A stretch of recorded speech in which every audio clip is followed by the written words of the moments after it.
A woman walks into a bar and kisses a stranger on a dare. Seems harmless, right? Except the man she chose doesn't laugh it off. He doesn't forget. And when he tracks her down the next morning, she realizes that 5-second kiss just dragged her into a world she never knew existed. One where power isn't negotiated, it's taken.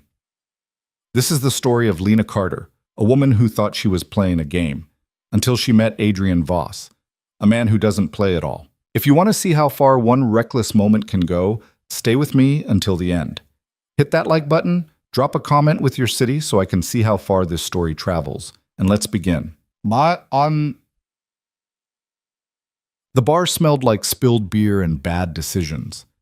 Lena Carter sat wedged between her best friend Jess and a group of strangers who'd somehow convinced her that tonight was the night to do something stupid.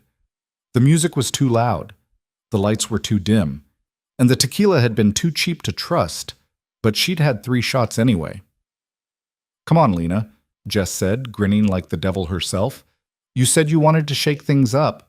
Well, here's your chance."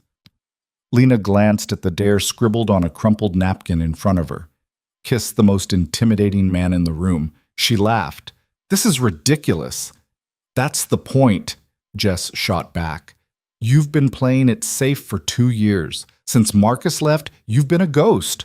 So yeah, do something ridiculous. Do something that doesn't make sense.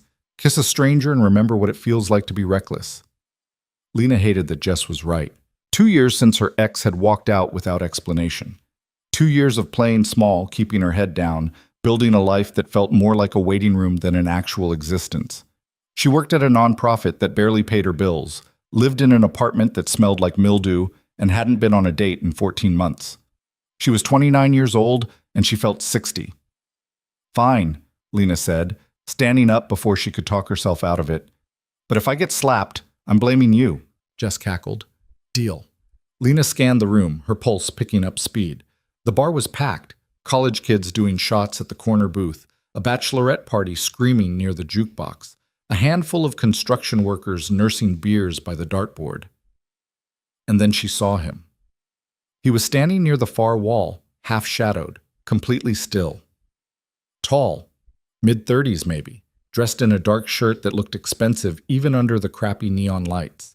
His posture was loose but controlled, like a man who didn't need to prove anything because everyone already knew. He wasn't drinking, wasn't talking, just watching. He looked like he didn't belong here, and that made him perfect. Lena's stomach flipped, but she forced herself forward. Jess was right. She needed to do something that didn't make sense, something that reminded her she was still alive. She crossed the room, weaving through the crowd, her heart hammering so hard she could feel it in her throat. The man didn't move, didn't react, but his eyes locked onto hers the moment she got within 10 feet.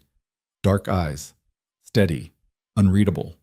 She stopped in front of him, suddenly aware of how small she was compared to him, how ridiculous this whole thing was. But she'd come this far. "Hi," she said, barely audible over the noise. He tilted his head slightly. "Hi." His voice was low, calm, and somehow louder than the chaos around them. Lena swallowed. "I'm about to do something really stupid. Are you—" It wasn't a question. She stepped closer, close enough to catch the faint scent of cedar and something sharper, leather, maybe. Her hands were shaking, so she curled them into fists. "It's a dare," she said quickly. "I'm supposed to kiss the most intimidating man in the room, and you—" She gestured vaguely at him. "You win." He didn't smile, didn't blink, just watched her with the kind of attention that made her feel like she was under a microscope. "Do I get a say in this?" he asked. Lena hesitated. "Do you want one?" For a long moment he said nothing. Then he shifted, just slightly, leaning down so his face was level with hers. "Go ahead," he said quietly. Her breath caught, and then, before she could think herself out of it, Lena kissed him. It was supposed to be quick. A peck. Something she could laugh off in 5 seconds and walk away from. But the moment her lips touched his, something shifted. He didn't pull away. Didn't move. But the air between them changed, like the entire room had suddenly stopped existing. His hand came up, slowly, deliberately, and rested against the side of her neck, his thumb brushing the edge of her jaw. Lena's entire body went still. The kiss lasted maybe 3 seconds, 4 at most. But when she pulled back, her heart was pounding like she'd just run a mile. He was still watching her, still completely calm. But there was something different in his eyes now, something sharp and focused, like she'd just done something she couldn't undo. "Thanks," Lena whispered, because she didn't know what else to say. He didn't respond. She turned and walked away, her legs shaky, her face burning. By the time she made it back to the table, Jess was practically vibrating with excitement. "Oh my God," Jess hissed. "Who was that?" "I have no idea," Lena said, grabbing her drink and downing the rest of it in one go. "Did you see the way he looked at you?" "He didn't look at me anyway. It was a dare, it's done."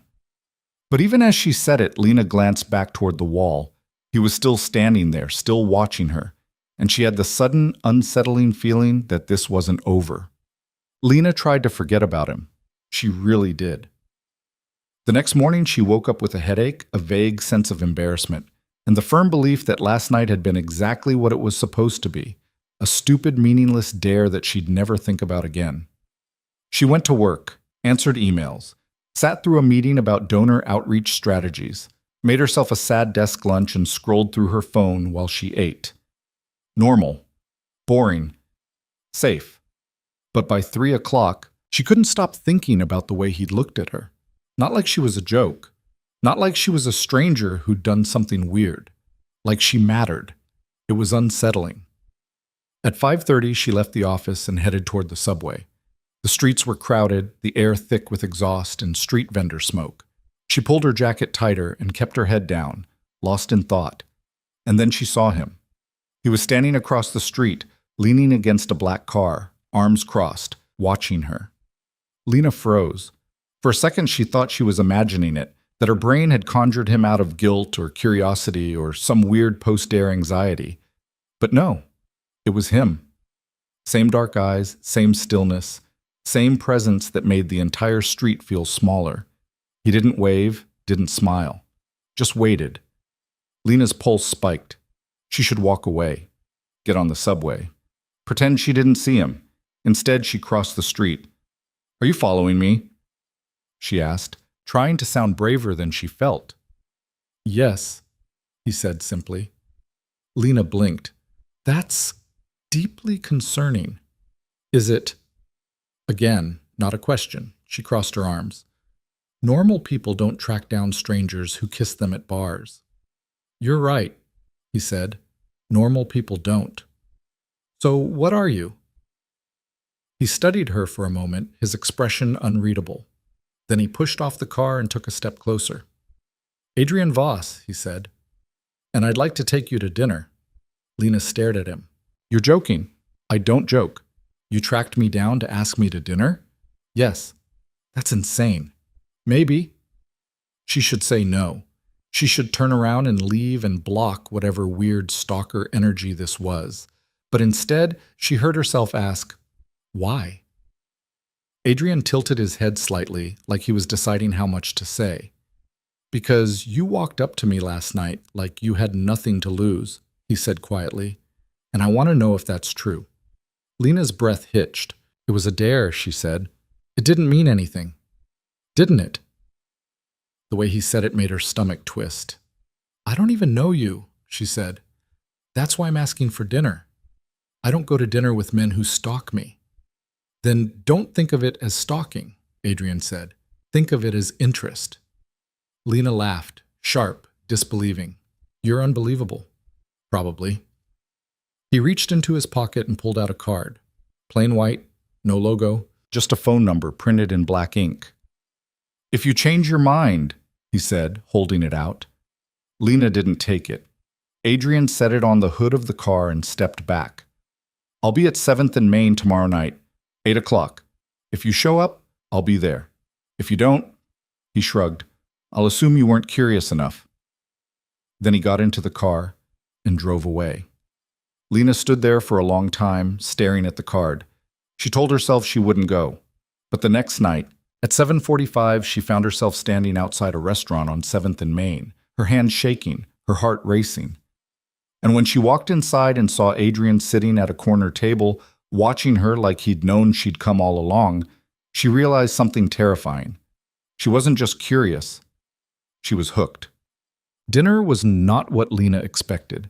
She'd braced herself for smooth talk, for games, for the kind of performative charm that men like Adrian, wealthy, controlled, impossibly self-assured, usually wielded like a weapon. But Adrian didn't perform. He asked questions, real ones. And then he listened. "What do you do?" he asked after they'd ordered. "I work at a non-profit," Lena said. "Community outreach, grant writing, boring stuff." "Do you like it?" She hesitated. "I used to." "And now?" "Now it feels like I'm running in place." Adrian nodded slowly. "What would you rather be doing?" No one had asked her that in years. "I don't know," Lena admitted. "I used to paint before I decided I needed to be responsible." "Why'd you stop?" "Because rent doesn't pay itself." "Fair," Adrian said, "but you didn't answer the question." Lena looked at him, caught off guard. "What question?" "What would you rather be doing?" She laughed softly. "I just told you. I don't know." "Then maybe you should figure it out." It should have sounded condescending, preachy, but the way he said it, calm, matter-of-fact, made it feel like permission instead. They talked for 2 hours, about everything, about nothing, about the kind of small, specific details that people usually skip over: favorite books, worst jobs, the exact moment you realize you've outgrown something. And the entire time, Adrian never broke eye contact, never checked his phone, never looked away. It was unnerving. It was intoxicating. By the time dessert arrived, Lena had forgotten to be nervous.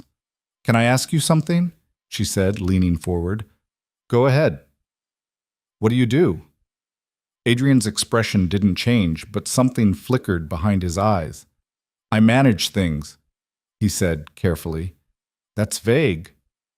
"It's accurate." Lena raised an eyebrow. "Are you being mysterious on purpose?" "Yes." She laughed. "Why?" "Because if I told you the truth right now, you'd leave."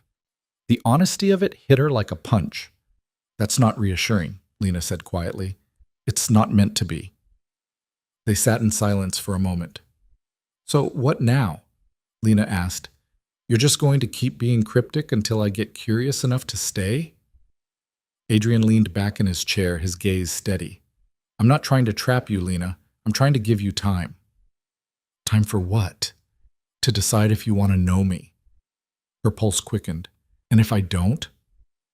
"Then we finish dinner, and you never hear from me again."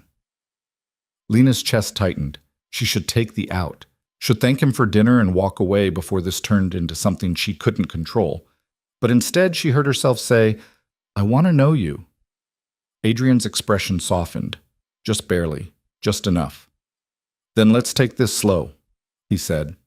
And for the first time in 2 years, Lena felt like she was stepping into something real. Over the next 2 weeks, Lena saw Adrian 4 more times. Coffee on a Tuesday morning, a walk through the park on Thursday, dinner again the following weekend. And then, on a quiet Sunday afternoon, he took her to an art gallery she'd never heard of. Small, tucked away, filled with pieces that felt like they'd been painted just for her. He didn't try to kiss her, didn't push, didn't ask for anything she wasn't ready to give, but the tension between them grew sharper with every meeting. And Lena started to notice things. The way people stepped aside when Adrian walked into a room, the way waiters appeared the moment he so much as glanced in their direction, the way his phone would buzz and he'd silence it without even looking. He was careful, controlled, and completely, utterly deliberate. It should have been a red flag. But Lena couldn't bring herself to care, because when Adrian looked at her, she didn't feel small, didn't feel like she was playing a part. She felt seen. And that was more dangerous than anything else. On their 5th meeting, Adrian invited her to his place. "No pressure," he said. "Just dinner. I'll cook."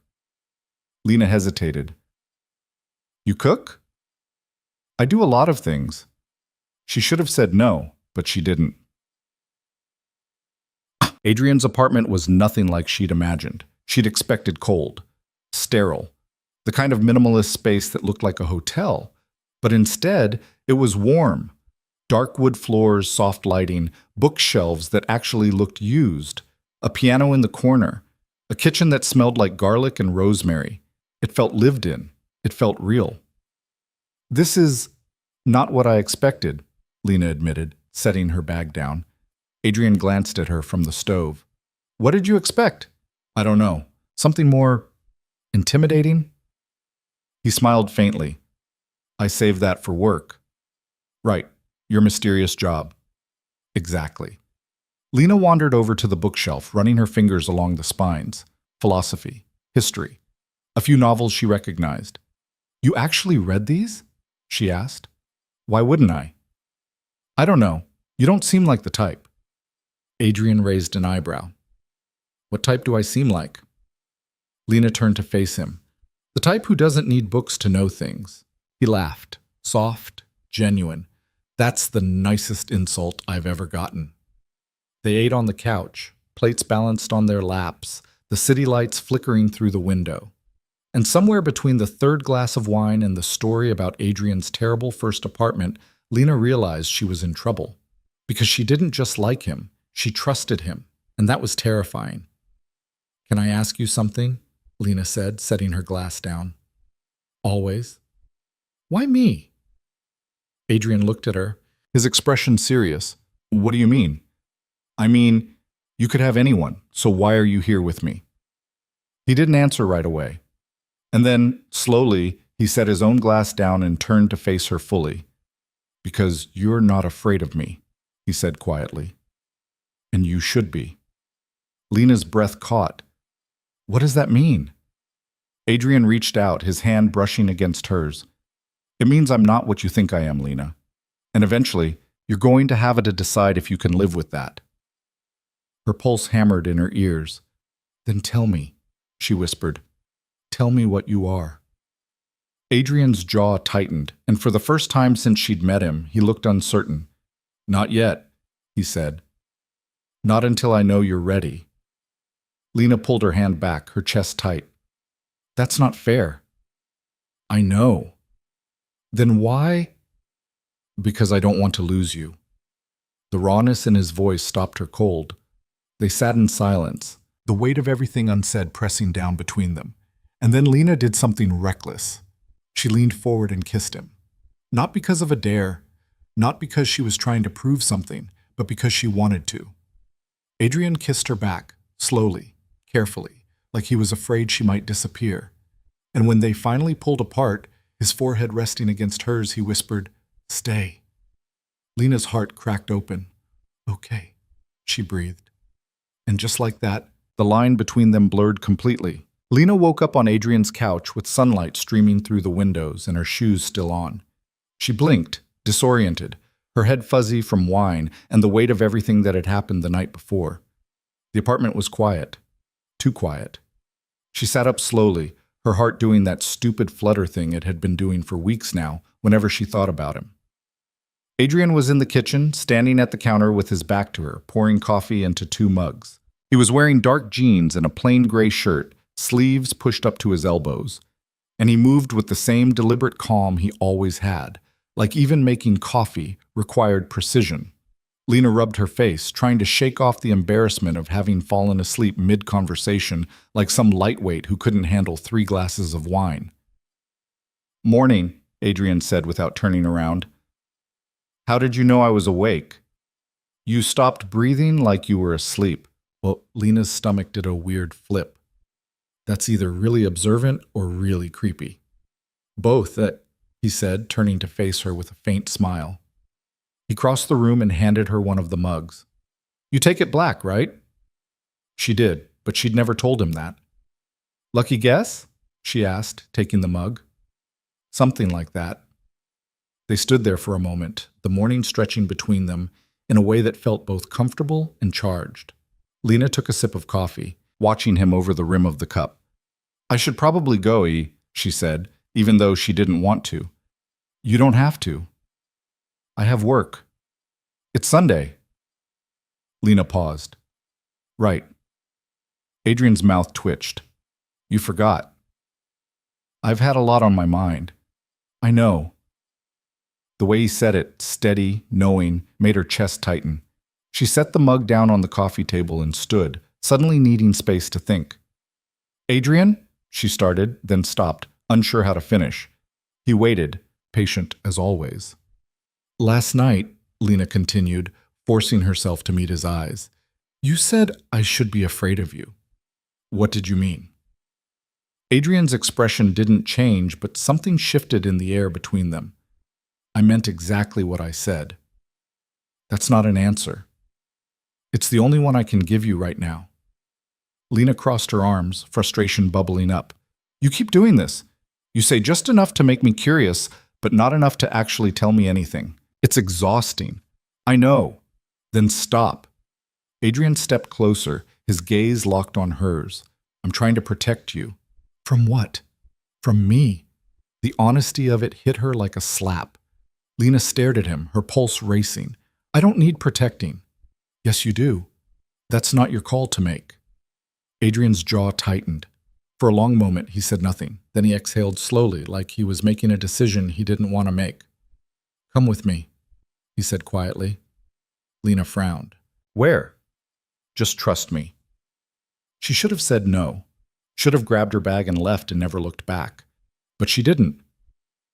Adrian drove them across the city in silence, his hand steady on the wheel, his expression unreadable. Lena watched the streets blur past, her mind racing with questions she didn't know how to ask. They pulled up in front of a building she'd never seen before.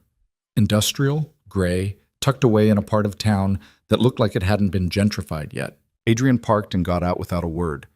Lena followed. Inside, the building was cleaner than she'd expected. Polished floors, dim lighting, a few people in suits moving through the hallways with the kind of quiet efficiency that made her skin prickle. No one looked at Adrian, but everyone moved out of his way. "What is this place?" Lena asked, her voice low. "Somewhere I need you to see," Adrian said.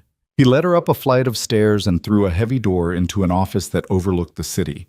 It was sparse, desk, chair, a few filing cabinets, but there was a tension in the air that made Lena's stomach knot. Adrian closed the door behind them and turned to face her. "I told you I managed things," he said. That wasn't a lie, but it wasn't the whole truth either. Lena's pulse spiked. "What does that mean?" Adrian crossed his arms, his gaze steady. "It means I run an operation that most people don't know exists. And the people who do know, they either work for me or they stay out of my way." Lena's breath caught. "What kind of operation?" "The kind that keeps certain parts of this city functioning. The kind that handles problems other people can't or won't deal with." She stared at him, trying to process what he was saying. "You're talking about crime. I'm talking about control. That's the same thing." "Not always." Lena took a step back, her mind spinning. "Are you telling me you're some kind of, what, crime boss, fixer, mob guy?" Adrian's expression didn't change. "I don't use those words, but if you need a label, sure, pick one." Her stomach dropped. "Why are you telling me this?" she whispered. "Because you asked," Adrian said simply. "And because I don't want to lie to you." Lena's hands were shaking. She shoved them into her pockets, trying to steady herself. "So what now?" she asked. "You tell me all this, and then what? I'm just supposed to be okay with it?" "No," Adrian said quietly. "I'm giving you a choice. You can walk out that door right now, and I won't follow you. I won't call. I won't show up at your apartment. You'll never hear from me again." "And if I don't leave?" Adrian's gaze darkened. "Then you need to understand what staying means." Lena's chest tightened. "Which is?" "That my life isn't safe. That the people I deal with are dangerous. That being close to me puts you at risk." "So you're warning me off. I'm giving you the truth." Lena laughed, sharp, bitter. "You're unbelievable. I know." She turned away from him, staring out the window at the city below. Her heart was pounding so hard she thought it might crack her ribs. "I should leave," she said, more to herself than to him. "Probably." "This is insane." "Yes." Lena closed her eyes, trying to think, trying to breathe. But all she could feel was the weight of his honesty, the rawness of it, the fact that he'd just handed her every reason to run. and hadn't tried to stop her. She turned back to face him. "If I stay," she said slowly, "does that mean I'm part of this? Part of whatever you do?" "No," Adrian said firmly. "You're not part of it. You're separate. You're safe." "How can you promise that?" "Because I'll make sure of it." Lena shook her head. "That's not an answer." "It's the only one I have." They stood there in silence, the air thick with everything unsaid. And then Lena did something she knew she'd regret. "I'm not leaving," she said quietly. Adrian's expression cracked, just barely, just enough for her to see the relief beneath it. "You should," he said. "I know." "Lena, I'm not leaving," she repeated, louder this time. Adrian exhaled slowly, his shoulders dropping. "Then we do this carefully, no rushing, no assumptions. And the second you change your mind, I'll tell you," Lena finished. He nodded.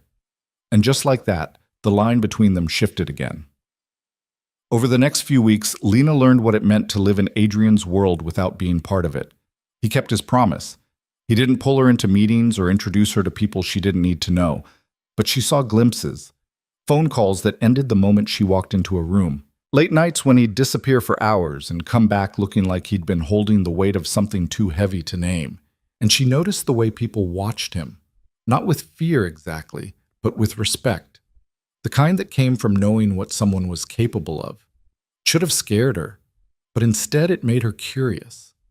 "Tell me something," Lena said one night as they sat on his couch, her legs tucked beneath her, his arm draped over the back of the cushions. "Like what? Why did you get into this? The managing things, the control, whatever you call it." Adrian was quiet for a long moment. "I didn't choose it," he said finally. "It chose me." "That's dramatic." He smiled faintly. "It's true." "So what happened?" Adrian's gaze shifted to the window, his jaw tight. "I grew up in a place where the rules didn't apply, where people like me either learned to survive or got crushed. I learned. And now I make the rules." Lena studied him, her chest aching. "Do you like it?" Adrian looked at her, his expression unreadable. "It's all I know." "That's not an answer." "It's the only one I have." Lena reached out and took his hand, lacing her fingers through his. "You could do something else." "Could I?" "Yes." Adrian's grip tightened. "You don't know what you're asking." "Then tell me." He shook his head. "Not yet." Lena wanted to push, wanted to demand answers, but something in his eyes stopped her. So instead, she leaned into him, resting her head against his shoulder. And for the first time in weeks, Adrian let himself relax. But the peace didn't last. 2 days later, Lena was walking home from work when she noticed the car. Black, tinted windows, idling across the street from her apartment. She told herself it was nothing, just paranoia, just her brain playing tricks after everything Adrian had told her. But when she saw the same car the next day, and the day after that, she knew. "Adrian," she said that night, her voice tight. "I think someone's following me." Adrian went very still. "What did you see?" "A car. Black. Same one. 3 days in a row." His expression darkened. "License plate?" "I didn't get it." Adrian pulled out his phone and made a call. The conversation was brief, clipped, entirely in a language Lena didn't understand. When he hung up, his jaw was set. "You're staying here tonight," he said.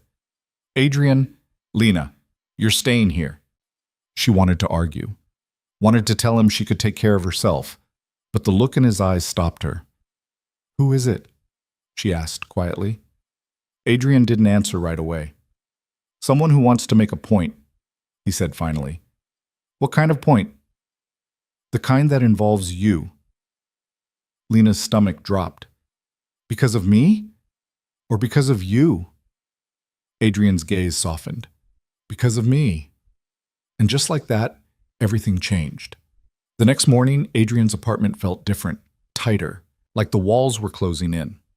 Lena sat at the kitchen counter, nursing coffee she didn't want, while Adrian paced near the window, his phone pressed to his ear. He'd been on calls all morning, his voice low and controlled, but she could see the tension in his shoulders. When he finally hung up, he turned to face her. "I need you to trust me," he said. Lena's chest tightened. "What's going on?" "There's someone I need to deal with. Someone who thinks getting to you will get to me. And will it?" Adrian's jaw clenched. "Yes." Lena set her mug down, her hands shaking. "So what do we do?" "We don't do anything. I handle it." "That's not fair." "It's the only option." Lena stood, crossing her arms. "You don't get to decide that." "Yes, I do," Adrian said, his voice sharp. "Because this is my world, Lena, and I'm not letting you get hurt because of it." "Then maybe you should have thought about that before you told me the truth." Adrian flinched. They stood there in silence, the weight of it pressing down between them. And then Adrian did something Lena didn't expect. He crossed the room, took her face in his hands, and kissed her, hard, desperate, like he was trying to say everything he couldn't put into words. When he pulled back, his forehead rested against hers. "I'm sorry," he whispered. Lena's throat burned. "For what?" "For dragging you into this." "You didn't drag me," Lena said quietly. "I walked in on my own." Adrian's grip tightened. "Then walk out." "No." "Lena, I said no." He exhaled slowly, his eyes closing. "Then stay here," he said. "Don't leave. Don't answer the door. Don't go anywhere until I get back." "Where are you going?" "To fix this." And before Lena could argue, he was gone. She spent the next 6 hours pacing Adrian's apartment, her mind racing, her stomach in knots. She tried to distract herself, tried to read, to watch TV, to do anything that would keep her from imagining all the ways this could go wrong. But every time her phone buzzed, her heart stopped. It was almost midnight when Adrian finally came back. He looked exhausted. His shirt was wrinkled, his tie gone, and there was a tension in his face that made Lena's chest ache. "Is it done?" she asked. Adrian nodded. "It's done." "What does that mean?" "It means you're safe." Lena wanted to ask more, wanted to know what he'd done, who he'd seen, what fixing it had cost him. But she didn't. Instead, she crossed the room and wrapped her arms around him. Adrian went still for a moment, then his arms came around her, holding her so tightly she could barely breathe. "I'm sorry," he said again, his voice rough. "Stop apologizing," Lena whispered. "Just don't do this alone anymore." Adrian pulled back, his gaze searching hers. "What are you saying?" "I'm saying I'm here, and I'm not going anywhere." For a long moment, Adrian said nothing, and then slowly he nodded. And Lena knew, whatever came next, they were in it together. The weeks that followed felt like learning to breathe underwater. Lena didn't move in with Adrian, not officially, but she stopped going back to her apartment as often. Her toothbrush appeared in his bathroom. Her favorite coffee showed up in his kitchen. And somewhere along the way, his space became theirs without either of them acknowledging it out loud. It should have felt fast, reckless, but it didn't. It felt inevitable. Adrian was careful with her in ways that surprised her. He didn't pull her deeper into his world, didn't introduce her to the parts of his life that lived in shadows. But he stopped pretending those parts didn't exist. And that shift, that honesty, changed everything. One night, she woke up to find his side of the bed empty. It was 3 a.m, the apartment dark except for the faint glow of city lights filtering through the windows. Lena sat up, her heart doing that stupid anxious thing it did whenever he wasn't where she expected him to be. She found him in the living room, standing by the window with his phone pressed to his ear, his voice low and clipped. He was speaking in that same language she didn't understand, the one he used when he didn't want her to know what he was dealing with. When he noticed her standing in the doorway, he ended the call without saying goodbye. "Sorry," he said quietly. "Didn't mean to wake you." "You didn't." Lena crossed the room and sat on the arm of the couch. "Everything okay?" Adrian hesitated, and she could see him weighing how much to tell her. "It's handled," he said finally. "That's not what I asked." He exhaled, running a hand through his hair. "There's a situation. Nothing you need to worry about." "Adrian." "Lena, I'm serious. It's fine." She studied him for a long moment, then stood and walked over to where he was standing. She didn't say anything, just reached out and took his hand. Adrian's grip tightened, and for a few seconds, they just stood there in the dark. I don't want you to think this is all I am, he said quietly. Lena frowned.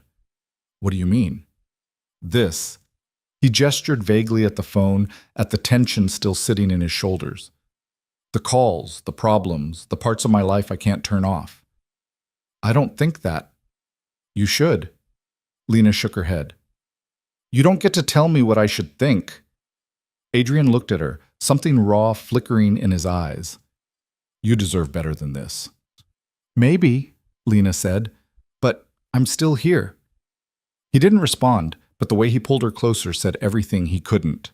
The next morning, Lena met Jess for coffee. It was the first time she'd seen her best friend in almost 3 weeks, and the guilt of that sat heavy in her chest. Jess was already at their usual table when Lena arrived, scrolling through her phone with a latte in front of her. She looked up when Lena walked in, and her expression immediately shifted. Oh my God, Jess said. You look different. Lena slid into the seat across from her. Different how? I don't know, lighter? No, that's not it. You look like you're hiding something. Lena's stomach flipped. I'm not hiding anything. Liar. Jess leaned forward, eyes narrowing. It's him, isn't it? Mystery bar guy. You've been seeing him. Lena hesitated, then nodded. Yeah. And? And what? Lena, come on. You disappeared for 3 weeks. You barely answer my texts. And now you show up looking like someone who just discovered what good sex is. So, spill. Lena's face burned. It's not like that. Okay, so it's exactly like that. Got it. Jess, I'm kidding. Mostly. Jess grinned, then her expression softened. But seriously, are you okay? Because you've been weird, and I'm trying to decide if it's good weird or bad weird. Lena exhaled slowly, wrapping her hands around her coffee cup. It's complicated. Complicated how? He's not what I expected. In a good way? In a terrifying way. Jess's smile faded. Lena, what does that mean? Lena wanted to tell her, wanted to explain everything, the truth about Adrian, the danger, the way she'd walked into his world with her eyes wide open and hadn't looked back. But she couldn't, because some things, once said out loud, couldn't be unsaid. It means he's intense, Lena said carefully, and I'm still figuring out if I can handle that.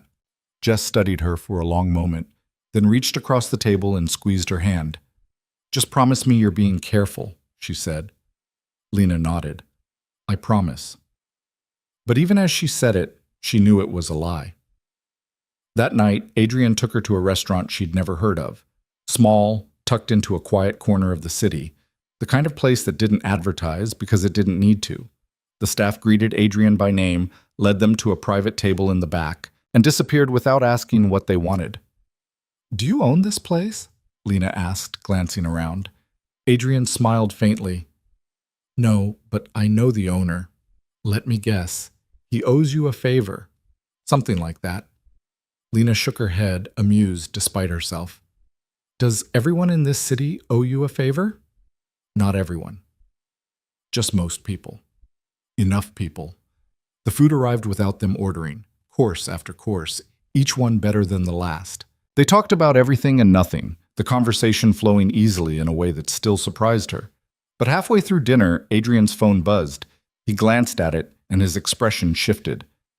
I need to take this, he said quietly. Lena nodded, and he stepped outside. She sat there for a few minutes, picking at her food, trying not to let the anxiety creep in. But when 10 minutes passed and Adrian still hadn't come back, she started to worry. She found him in the alley behind the restaurant, his phone still pressed to his ear, his free hand braced against the brick wall. His voice was low, controlled, but there was an edge to it that made her stomach knot. When he saw her, he ended the call immediately. Everything okay? Lena asked. Adrian's jaw tightened. We need to leave. What? Why? Lena, please, just trust me. The urgency in his voice sent a chill down her spine. She didn't argue, just followed him back through the restaurant, where he dropped a stack of bills on the table without counting them, and out to the car. Adrian drove fast, his hands tight on the wheel, his gaze flicking to the rearview mirror every few seconds. Adrian, Lena said carefully, what's going on? Someone made a move they shouldn't have. What kind of move? The kind that means I need to deal with it. Now. Lena's pulse spiked. And me? Adrian glanced at her, his expression hard. You stay at my place. Door locked. Don't answer for anyone. How long? I don't know. Lena's chest tightened. Adrian, Lena, I need you to listen to me. His voice was sharper now, edged with something she hadn't heard before. This isn't a conversation. This is me keeping you safe. So please, just do what I'm asking. She wanted to push back, wanted to demand answers. But the look in his eyes stopped her. Okay, she whispered. Adrian's shoulders dropped slightly, and he reached over, taking her hand. I'll be back as soon as I can. Promise? He squeezed her hand. Promise. But Lena couldn't shake the feeling that this time was different. Adrian dropped her off at his apartment, waited until she was inside, and left without another word. Lena locked the door, her hands shaking, and tried to calm the panic rising in her chest. She paced the apartment for an hour, checking her phone every 5 minutes, willing it to buzz with a message from him. But nothing came. At midnight, she tried calling. It went straight to voicemail. At 1, she tried again. Same result. By 2 in the morning, Lena was sitting on the floor with her back against the couch, her knees pulled to her chest, her mind racing through every worst-case scenario she could think of. And then, just after 3, the door opened. Lena scrambled to her feet, her heart pounding. Adrian stepped inside, and the first thing she noticed was the blood. Not a lot, just a thin line across his knuckles, another smear on his collar, but enough to make her stomach drop. What happened? She asked, her voice barely above a whisper. Adrian closed the door behind him, his expression unreadable. It's handled. That's not an answer. It's the only one you're getting. Lena's hands curled into fists. You're bleeding. It's not mine. The casual way he said it made her feel sick. Adrian, Lena, I don't want to talk about this right now. No, too bad. He looked at her, something dangerous flickering in his eyes. You don't want to push this. Why? Because you'll what? Shut me out? You're already doing that. Adrian's jaw clenched. I'm trying to protect you. By lying to me? By keeping you separate from the parts of my life that could get you killed. The words hit her like a slap. Lena stared at him, her chest heaving, her mind spinning. Then why am I here? She asked quietly. Adrian didn't answer. If you're so worried about keeping me safe, Lena continued, her voice shaking, why did you let me stay? Why didn't you just let me walk away when you had the chance? Adrian took a step toward her, his gaze locked on hers. Because I couldn't. That's not good enough. It's all I have.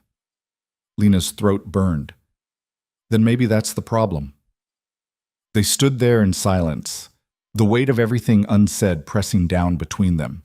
And then Adrian did something that broke her. He crossed the room, took her face in his hands, and kissed her, desperate, raw, like he was trying to say everything he couldn't put into words. When he pulled back, his forehead rested against hers, his breathing uneven. I love you, he said quietly. Lena's breath caught. I know I shouldn't. Adrian continued, his voice rough. I know this is a mistake, but I can't stop. And I need you to know that before you decide to leave. Lena's eyes burned. I'm not leaving. You should. I don't care. Adrian's grip tightened. Lena, I love you too, she whispered. And just like that, the last wall between them came down. The next morning, Lena woke up tangled in Adrian's sheets, his arm draped over her waist, his breathing slow and steady against her neck.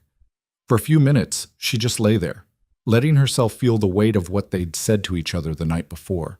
She loved him, and he loved her. It should have felt like a victory, like something worth celebrating. But all Lena could feel was the clock ticking down, because she knew, deep down, in a way she couldn't ignore, that this couldn't last. Not the way it was. Not with Adrian still living in the world he'd built, still carrying the weight of everything he refused to let her see. Something had to give, and she had a terrible feeling it would be him. Adrian stirred beside her, his eyes opening slowly. When he saw her watching him, he smiled faintly.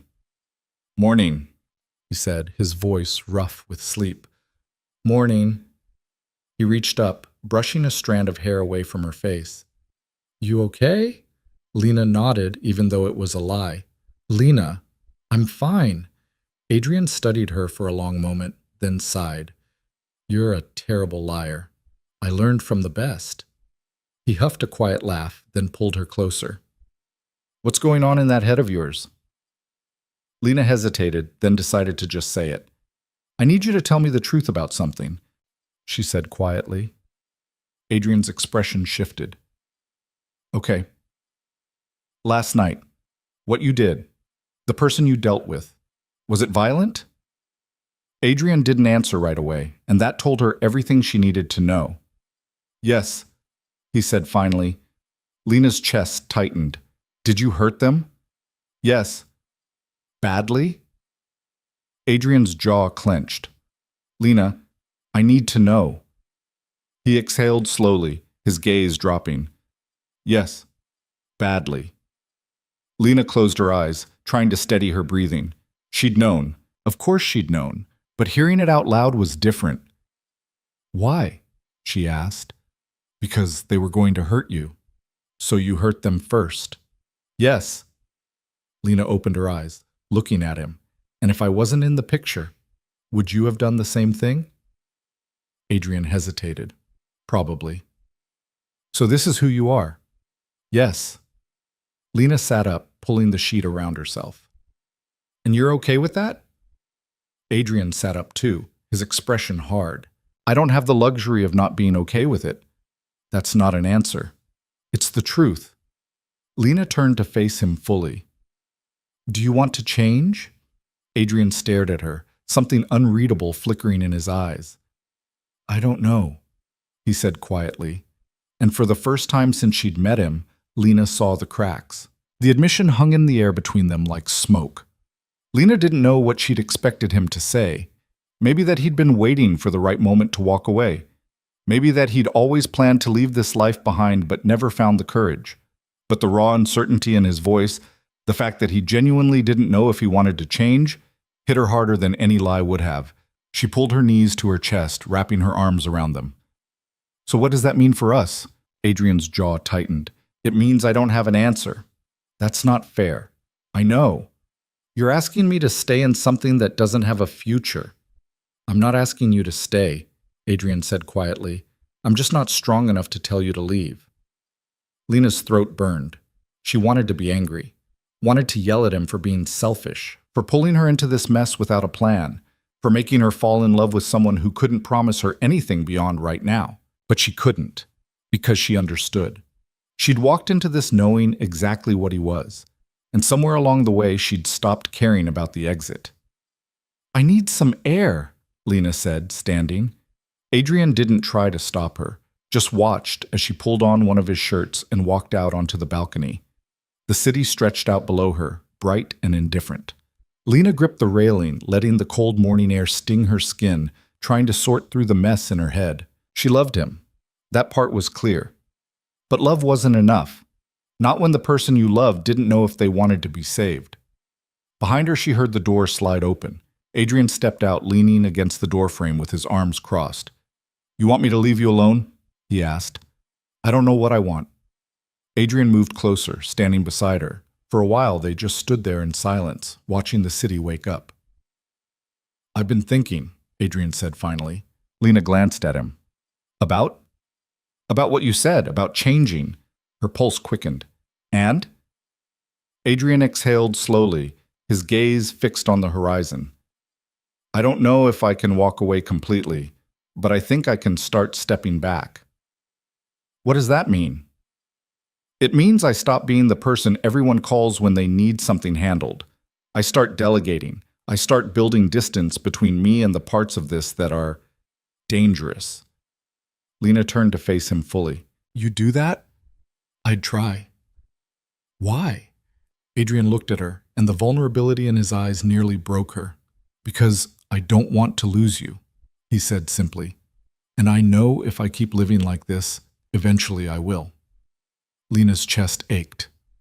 Adrian, I'm not saying it'll be easy, he continued, and I'm not promising I can flip a switch and become someone else.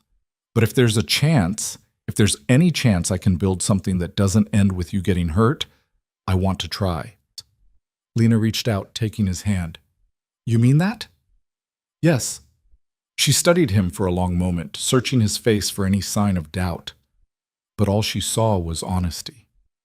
Okay, she whispered. Adrian's shoulders dropped, and he pulled her into his arms, holding her so tightly she could barely breathe. And for the first time in weeks, Lena let herself believe that maybe, just maybe, they had a shot. The shift didn't happen overnight. Adrian started small. He stopped taking calls at 3 in the morning, started saying no to meetings that didn't require his presence, began handing off responsibilities to people he trusted, people Lena never met but heard mentioned in passing. It was subtle, but it was real. And Lena watched him change, piece by piece, into someone who looked less like a man holding the weight of the world and more like someone learning to let go. But not everyone was happy about it. 2 weeks after Adrian started pulling back, Lena got a call from a number she didn't recognize. She almost didn't answer, but something made her pick up. Hello? There was a pause on the other end, then a man's voice, low, smooth, faintly amused. Lena Carter? Her stomach dropped. Who is this? A friend of Adrian's. Well, former friend, I suppose. Lena's grip tightened on the phone. What do you want? Just wanted to introduce myself. My name is Marcus Hale, and I think you and I should have a conversation. I don't know who you are, but Adrian hasn't told you about me? Marcus laughed softly. That's interesting. I was the one who taught him everything he knows, before he decided he was too good for the life we built together. Lena's pulse spiked. I'm hanging up. Wait. Marcus's tone sharpened. I'm calling because I think you should know what you're getting into.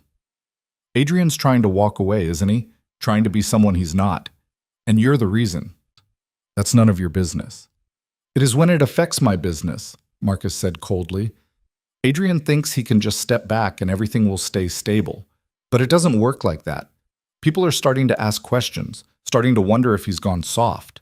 And when people start wondering, they start making moves. Lena's chest tightened. What are you saying? I'm saying Adrian's putting a target on both of you, and if you care about him, you'll convince him to stop this little redemption arc before someone else does it for him. The line went dead. Lena stood there, her hands shaking, her mind racing.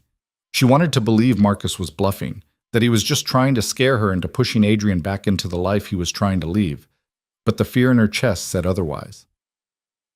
That night, Lena told Adrian about the call. He went very still, his expression darkening in a way that made her stomach knot. What did he say? Adrian asked, his voice dangerously quiet. Lena repeated the conversation word for word, watching as his jaw tightened with every sentence. When she finished, Adrian stood and walked to the window, his hands braced against the frame. I should have known he'd pull something like this, he said. Who is he? Adrian exhaled slowly. Someone I used to work with. Someone who thinks loyalty means never leaving. Is he dangerous? Yes. Lena's chest tightened. What are we going to do? Adrian turned to face her, and the look in his eyes made her heart stop. We're not doing anything, he said. I'm handling this. Adrian, Lena, I need you to trust me. Marcus is trying to get in your head, and I'm not letting him. But what if he's right? What if stepping back makes things worse? Adrian crossed the room and took her hands. Then I'll deal with it, but I'm not going back to that life. Not for him. Not for anyone. Lena's throat burned. What if you don't have a choice? There's always a choice. Not always. Adrian's grip tightened.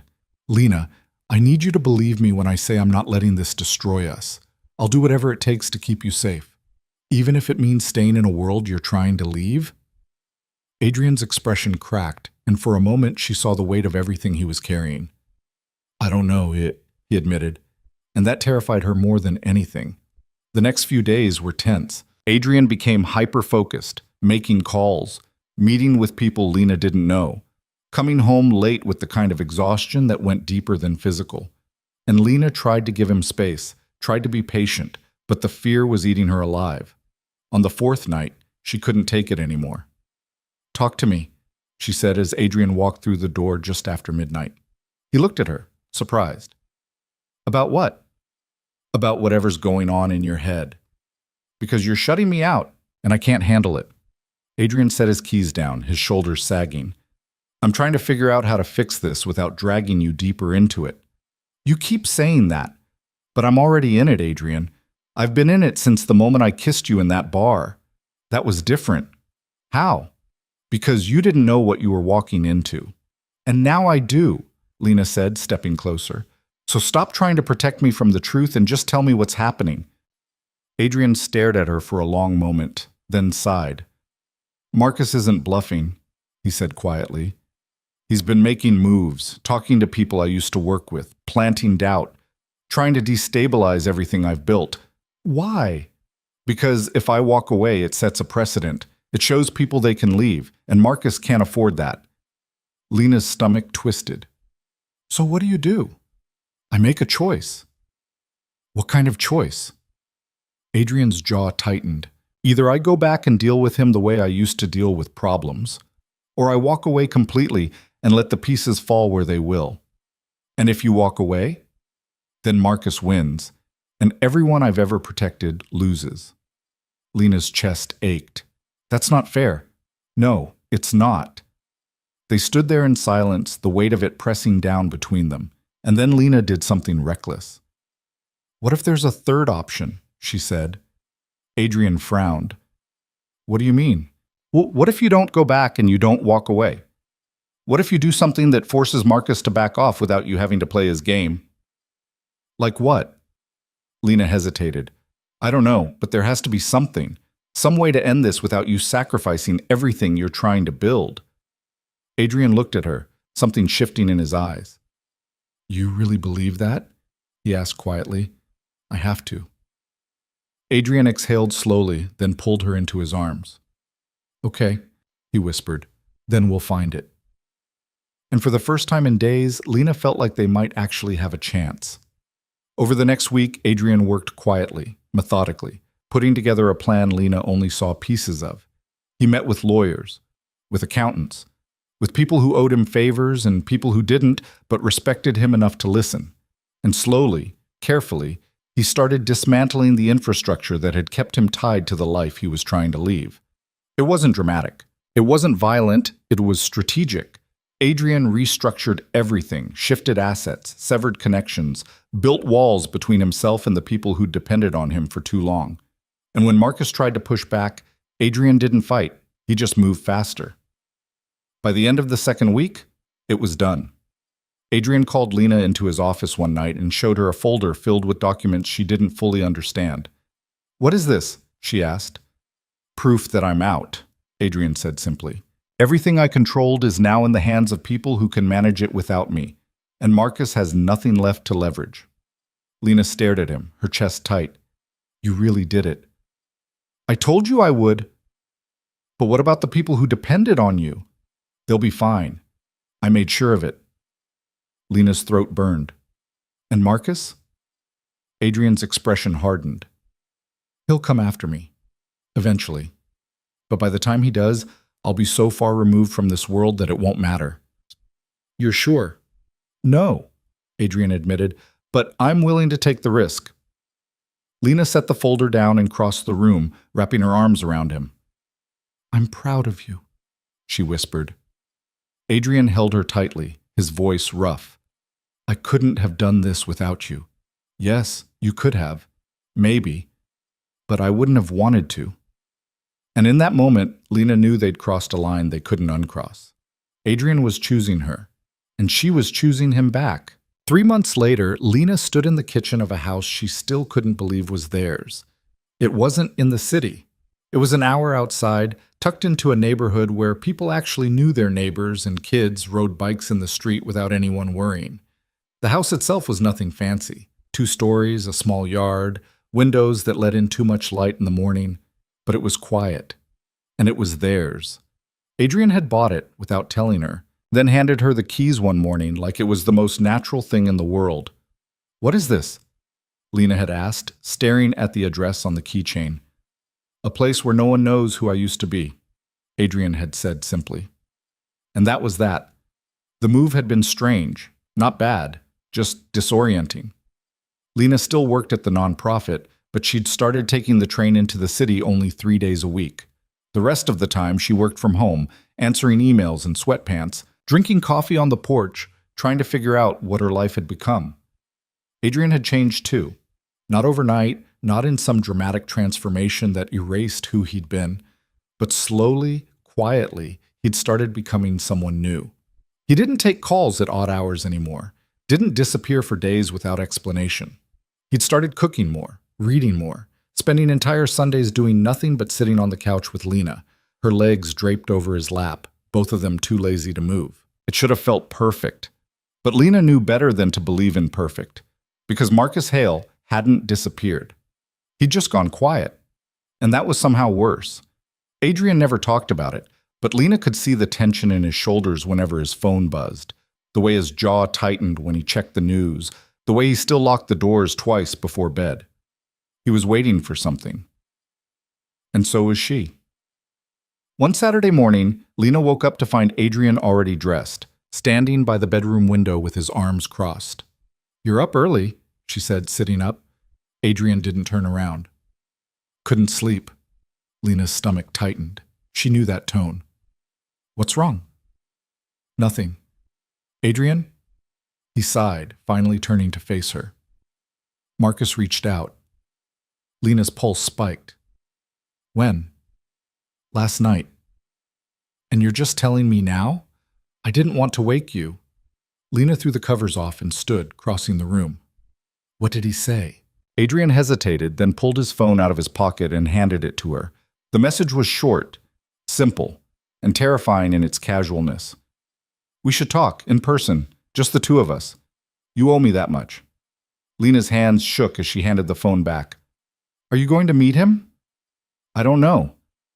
"Adrian, if I don't, he'll keep pushing. He'll find another way to get to me. To us. And if you do?" Adrian's jaw tightened. "Then maybe I can end this for good." Lena's chest ached. "Or maybe he'll try to pull you back in." "He can try." That's not reassuring. Adrian reached out, taking her hands. "Lena, I'm not going back to that life, but I can't keep running from it either. At some point, I have to face him. Then let me come with you." "No." "Adrian, Lena, no." His voice was firm, but his eyes were soft. "This is my mess, and I'm not dragging you into it." Lena wanted to argue, wanted to tell him that they were in this together, that he didn't get to shut her out now. But she knew he was right, so instead, she just nodded. "When?" "Tomorrow." And Lena's heart sank. The next day felt like waiting for a bomb to go off. Adrian left early, kissing Lena on the forehead and promising he'd be back by evening. She tried to distract herself, cleaned the house, answered emails, went for a walk that lasted all of 10 minutes before she gave up and went back inside. By noon, she was pacing. By 3, she was checking her phone every 30 seconds. And by 5, when Adrian still hadn't called, Lena was ready to lose her mind. She tried calling him. It went straight to voicemail. She tried texting. No response. And then just after 6, the front door opened. Lena's heart stopped. Adrian walked in, his face unreadable, his movement slow. He closed the door behind him and just stood there for a moment, like he was trying to figure out what to say. "Are you okay?" Lena asked, her voice shaking. Adrian nodded. "I'm fine." "What happened?" He crossed the room and sat down heavily on the couch, running a hand through his hair. "We talked." "And?" "And it's over." Lena sat down beside him, her chest tight.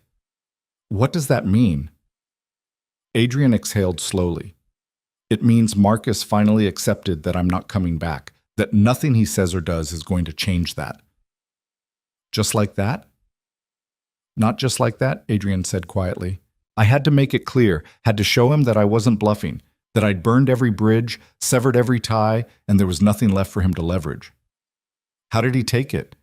Adrian's jaw tightened. "He wasn't happy, but he's smart enough to know when a fight isn't worth having." Lena studied him, searching his face for any sign that he was holding something back. "So it's really over?" "As over as it can be." "What does that mean?" Adrian looked at her, and the exhaustion in his eyes nearly broke her. It means Marcus won't come after me directly, but it also means I can't ever go back.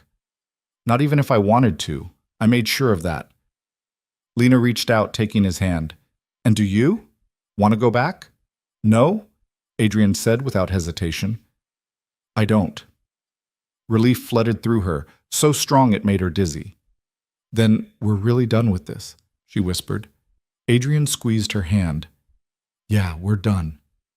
And for the first time in months, Lena let herself believe it.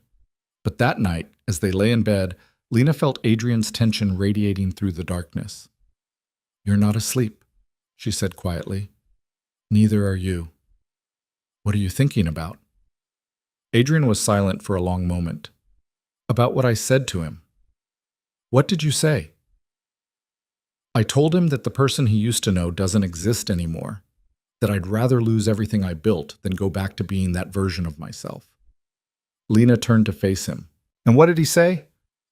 He said I was making a mistake, that people like us don't get to just walk away and pretend we're someone else.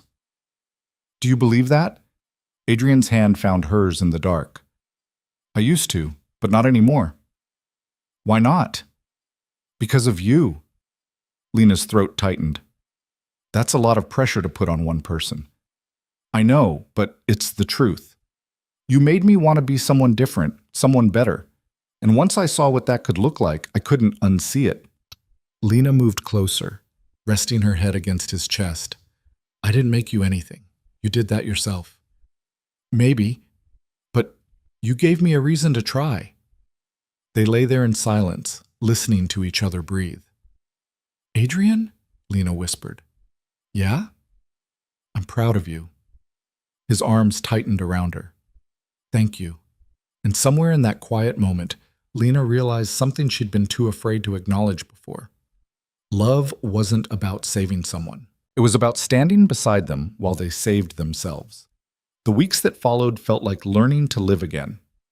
Adrian started looking for work, real work, the kind that didn't involve late-night calls or blood on his knuckles.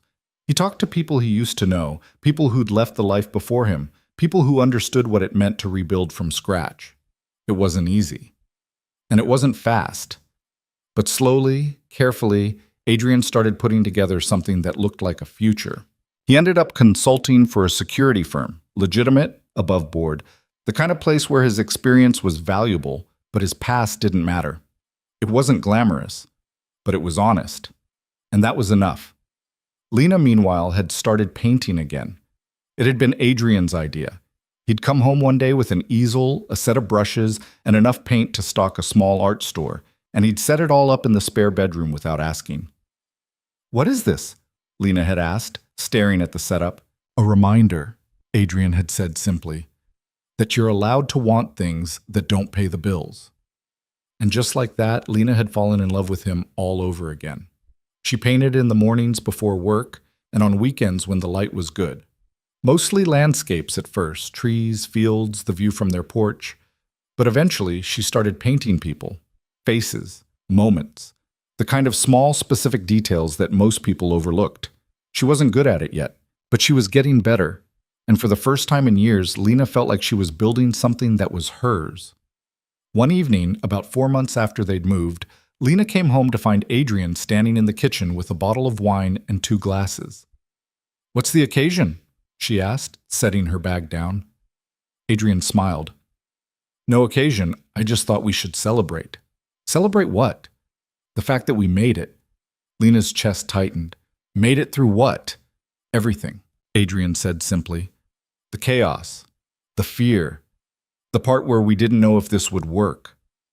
Lena crossed the room and wrapped her arms around him. It's working. Yeah, Adrian said quietly. It is. They drank the wine on the porch, watching the sun set over the neighborhood, the air warm and still. And somewhere between the second glass and the third, Adrian asked the question Lena had been waiting for. Do you ever regret it? He said. Lena looked at him. Regret what? Staying, choosing this. Lena set her glass down and took his hand. No. Not even a little? Not even a little. Adrian studied her for a long moment, then smiled faintly. You're a terrible liar. I'm not lying. Then you're braver than I thought. Lena laughed softly. Or stupider. Maybe both. They sat in silence for a while, the weight of everything they'd been through settling around them like a blanket. And then Adrian said something that made Lena's heart stop. I want to marry you. Lena blinked. What? I want to marry you, Adrian repeated, his voice steady.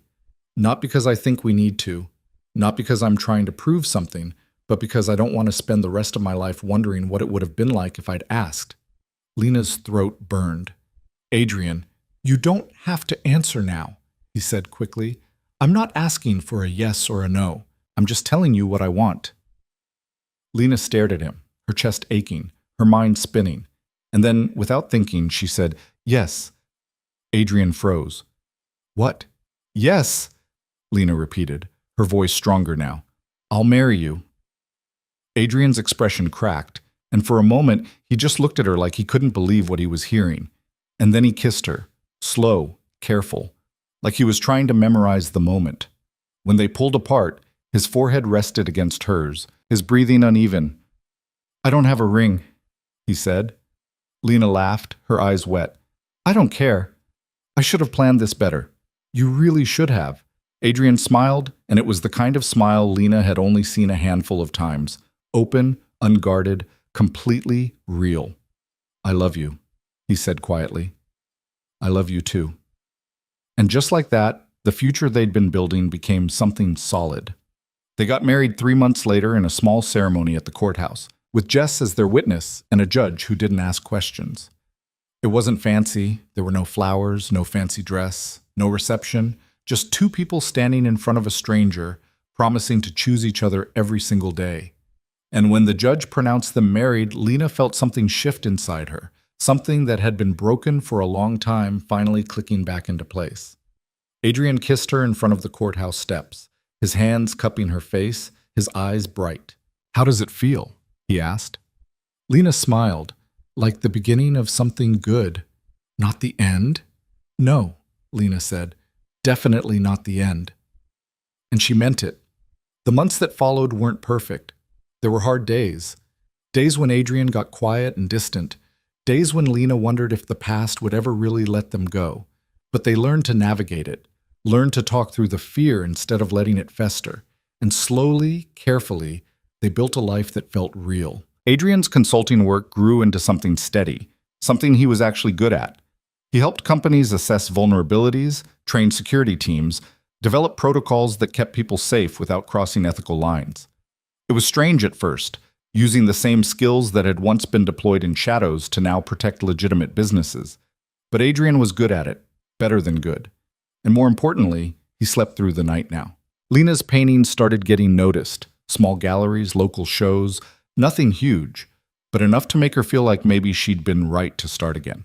She sold her first piece to a woman who said it reminded her of her grandmother's house, and Lena had cried in the car on the way home because someone had seen something she'd made and felt something real. They bought a dog, a scruffy mutt from the shelter who barked at squirrels and slept on their bed. They named him Biscuit because Adrian said he looked like burnt toast, and Lena had laughed so hard she'd snorted. They hosted dinners with Jess and her new boyfriend, laughing over wine and terrible homemade pasta. They took weekend trips to places they'd never been, just to see what it felt like to be tourists in their own lives. It was ordinary. And it was everything. But about 8 months after the wedding, something shifted. Lena noticed it first in the way Adrian started looking at his phone differently. Not with the old tension, but with something else.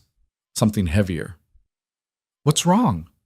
She asked one night as they sat on the couch. Adrian set his phone down. Nothing. You're doing that thing where you lie badly. He smiled faintly. What thing? The thing where you say nothing's wrong, but your entire face says otherwise. Adrian exhaled slowly, then turned to face her. I got a call today, from someone I used to work with. Lena's stomach dropped. Marcus? No, someone else, someone who got out a few years before I did. What did they want? Adrian hesitated. They're starting a foundation for people trying to leave the kind of life we used to live. Job training, legal support, housing assistance. They want me to be part of it. Lena blinked. That's good, isn't it? I don't know. Is it? Why wouldn't it be? Adrian rubbed his face. Because it means going back. Not to the life, but to the people. To the places. To everything I've been trying to forget. Lena reached out, taking his hand. What do you want to do? I want to help, but I'm scared. Of what? Of who I'll become if I'm around it again, even if it's different, even if it's for a good reason. What if being close to it pulls me back? Lena squeezed his hand. Then I'll pull you forward. Adrian looked at her, his eyes searching. You really believe that? Yes. He was quiet for a long moment, then he nodded. Okay, I'll think about it. And Lena knew in that moment that whatever he decided, they'd figure it out together. 2 weeks later, Adrian said yes to the foundation. He started slow, helping with strategy, making a few calls, attending meetings that didn't require him to be in the same room as the people he used to know. But as the weeks went on, he got more involved. He started mentoring people who were trying to get out, sharing his story, offering advice that only someone who'd lived it could give. And Lena watched him transform again, not into who he used to be, but into someone new, someone who'd taken the worst parts of his past and turned them into something that actually mattered. One night, after a particularly long day, Adrian came home looking exhausted but lighter somehow. How'd it go? Lena asked. Adrian collapsed onto the couch beside her. Hard, but good. Yeah? I talked to a kid today, 19 years old, got pulled into some crew when he was 15 and didn't know how to get out. Reminded me of myself at that age. What did you tell him? That it's possible, that it's hard as hell, but it's possible, and that the life doesn't have to define him. Lena's chest ached. Do you think he believed you? I don't know, but I think I planted something, and that's enough for now. Lena leaned her head against his shoulder. I'm proud of you. For what? For doing this. For turning something ugly into something that helps people. Adrian kissed the top of her head. I couldn't have done it without you. Yes, you could have. Maybe, but I wouldn't have wanted to. They sat there for a while, wrapped up in each other, the weight of the day slowly lifting. And Lena realized something she'd been learning slowly over the past 2 years. Redemption wasn't a single moment. It wasn't a grand gesture or a dramatic turning point. It was a series of small choices made over and over again until the person you used to be became someone you barely recognized. Adrian was making those choices every single day, and that was the bravest thing she'd ever seen. 1 year after they got married, Lena and Adrian threw a small party at their house. It wasn't anything fancy, just Jess and her boyfriend, a few people from Adrian's new job, a couple of neighbors who'd become friends. They grilled burgers in the backyard, drank too much beer, and laughed until their faces hurt. At one point, Lena found herself standing on the porch, watching Adrian talk to one of his mentees, a young woman who'd just gotten her first legitimate job after leaving a crew that had controlled her life for 3 years. Adrian was nodding, listening intently, and the woman was smiling like she'd just been handed the world. Jess appeared beside Lena, handing her a drink. He's different, Jess said. Lena nodded. Yeah, he is. You did that. No, Lena said quietly. He did that. I just stuck around. Jess smiled. That's the same thing. Lena watched Adrian for a moment longer, then turned to her best friend. Do you remember that night? The dare? Jess laughed. Of course I do. Best terrible idea I ever had. I thought I was just going to kiss some guy and forget about it. And instead you married him and moved to the suburbs. Life's weird. Yeah, Lena said softly. It really is. Later that night, after everyone had gone home and the house was quiet, Lena and Adrian sat on the porch with mugs of tea, watching the stars come out. Do you ever think about that night? Adrian asked. Lena glanced at him. Which night? The one where you kissed me on a dare, Lena smiled. All the time. Do you regret it? Not even a little. Adrian reached over and took her hand. Good. Because I don't either. They sat in comfortable silence, the world quiet around them. And then Adrian said something that made Lena's heart swell. I used to think control was the only thing that mattered, he said quietly.